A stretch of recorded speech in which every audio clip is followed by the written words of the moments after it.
जब जो मुश्किल वक्त मेरे ऊपर आया था उस वक्त में मुझे पता ही नहीं था कि लॉ क्या है, लॉ के बारे में क्या चीज होती है, लीगल क्या है, लीगल किसको कहते हैं। मालूम था थोड़ी थोड़ी बातें, जो बिजनेस को जरूरत होते ही वो चीजें, जो बिजनेस के लिए होते ही वही चीजें।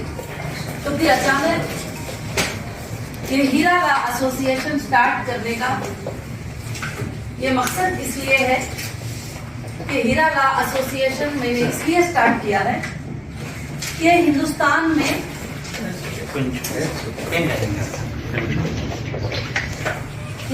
में जो प्रिजन्स हैं, वो प्रिजन्स के अंदर जो इनोसेंट पीपल हैं, जो महिलाएं हैं, उनके ऊपर सबसे पहला काम करना हमारा मकसद है।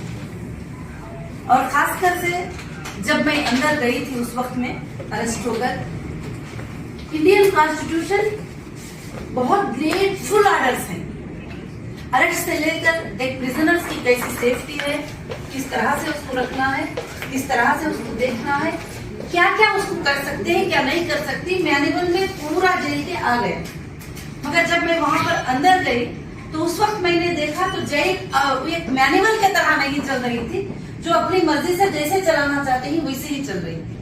तो उसके बाद मैंने एक निर्णय लेकर जेल के तमाम तकालीफ को देखते हुए वहां पर मैंने कुछ वुमेन्स को देखा, छोटी छोटी केसेस में, जैसे घर में रिलेटिव ने केस कर दिया कि मेरा चेन उसने चुरा लिया।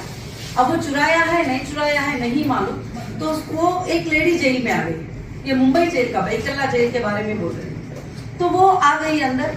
आने के बाद में एक 6 महीनों के बाद में हस्बैंड ने उसको डिवोर्स भेज दिया अंदर जेल के, कि तू जेल गई, अब मुझे नहीं चाहिए। और उसके बाद बहुत सारे बूढ़ियों को मैंने देखा, 60 इयर्स के है, 70 इयर्स के है, 80 इयर्स के ही, कि डौरी केस में उनको पकड़ के ले जाके अंदर डाल देते हैं। तो उसके बाद उनको कोई देखने के लिए नहीं आता। बहुत सारी चीजें, अब वो सताई है क्या नहीं सताई है, वो तो जज साहब डिसाइड करेंगे, हम तो डिसाइड नहीं कर सकते।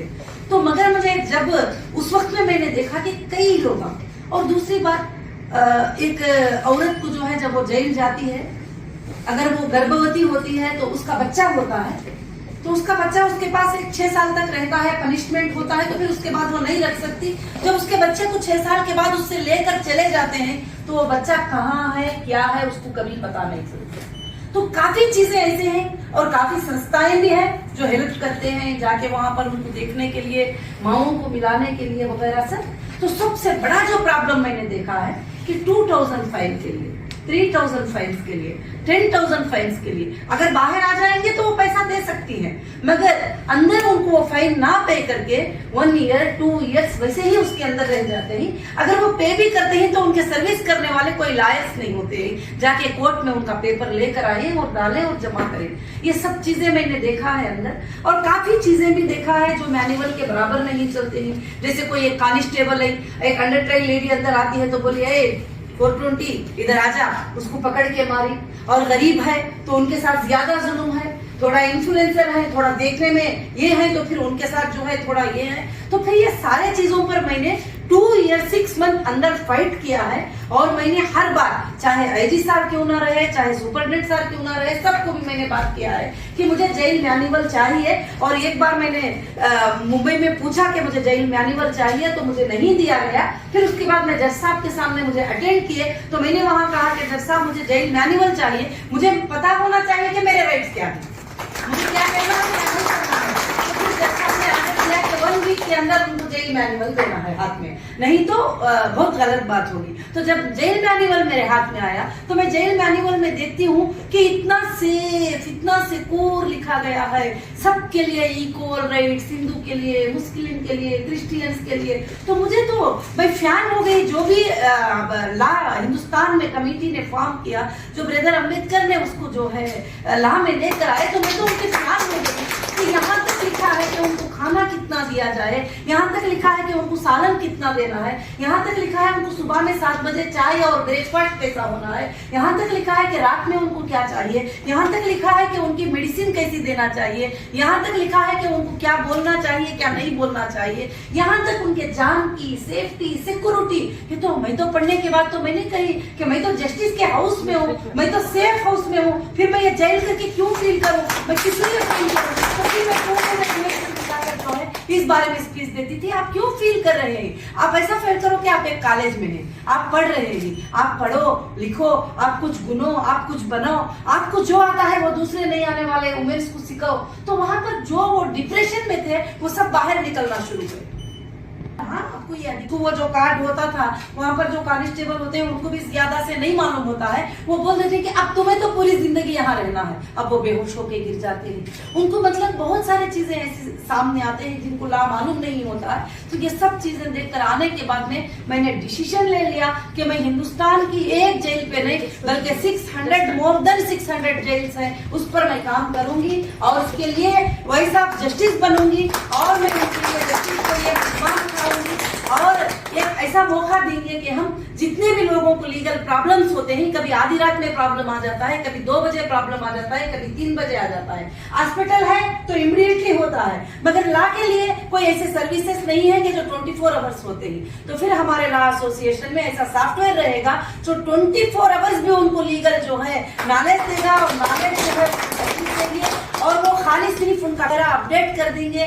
और एडवोकेट जो होंगे तमाम 29 स्टेट से, इसमें एडवोकेट्स भी जो है एनरोल्ड होंगे। और मैं सारे हिंदुस्तान में जहां तक मेरी आवाज जाएगी मैं ये कहती हूँ कि जो भी रिटायर्ड जजेस होंगे, रिटायर्ड ऑफिसर्स होंगे, रिटायर्ड सीबीआई ऑफिसर्स होंगे और ऑफिसर्स होंगे, वो सब ज्वाइन करके लीगल सजेशंस देके सब मिलकर इन मसलों को जो है हेल्प करके इनोसेंट पीपल्स को जो है रिलीफ देने के लिए लॉ एसोसिएट होगा। और इसमें और कोई मकसद नहीं होगा। और खास कर से जो है हम हर हिंदुस्तानी के लिए इसमें काम करेंगे, मगर हमारा पहला मुद्दा होगा महिला प्रिजन्स, महिला जेल और महिलाओं बच्चों के ऊपर काम करेंगे और उन बच्चों के ऊपर सोचेंगे जो जेलों में पैदा होते हैं। आज हम यहाँ बैठे हैं, जो जेल में पैदा होने वाले बच्चों के लिए कोई सोचता नहीं है।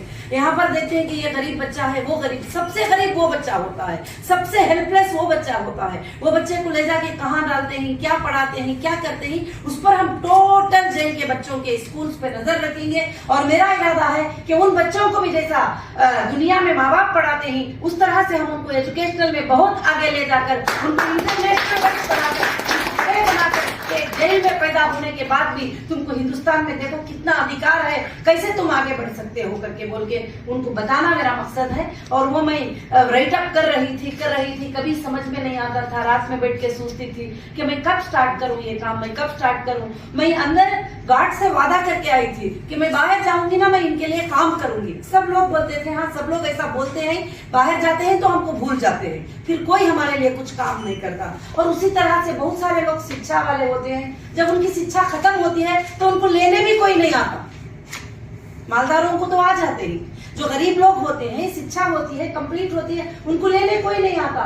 माँ वेट कर रही है कि मेरा बेटा आएगा, तो बेटे को कॉल कर रहे हैं सुपरडेंट साहब, तुम्हारी माँ का शिक्षा खत्म हो गया, 10 साल कंप्लीट हो गए, तुम माँ के लेके जाओ। तो बोलते हैं कहीं भी भेज दो, वो हमारे घर में नहीं आ सकती। बीवी का शिक्षा खत्म हो गया और हस्बैंड लेने के लिए नहीं आता, और उनका ये हो गया, वो गुनाह करी क्या नहीं वो बात की बात है। जेल जाते ही उनको सारे लोग दूर कर देते हैं। तो मैं चाहती हूँ कि हम एक ऐसा प्लेटफॉर्म, ऐसे बिल्डिंग्स बनाए कि वैसे लोगों को हम पहले साथ में रखें, उनको जीने का सिखाएं, उनको एम्पावर करें। कोई 1 साल के बाद आए, कोई 2 साल के बाद आए, अगर कोई जेल से बाहर आने वाले औरतों को सपोर्ट नहीं करते ही, प्लेटफॉर्म नहीं देते ही, तो हीरा लॉ एसोसिएट उनके लिए रेडी होगी।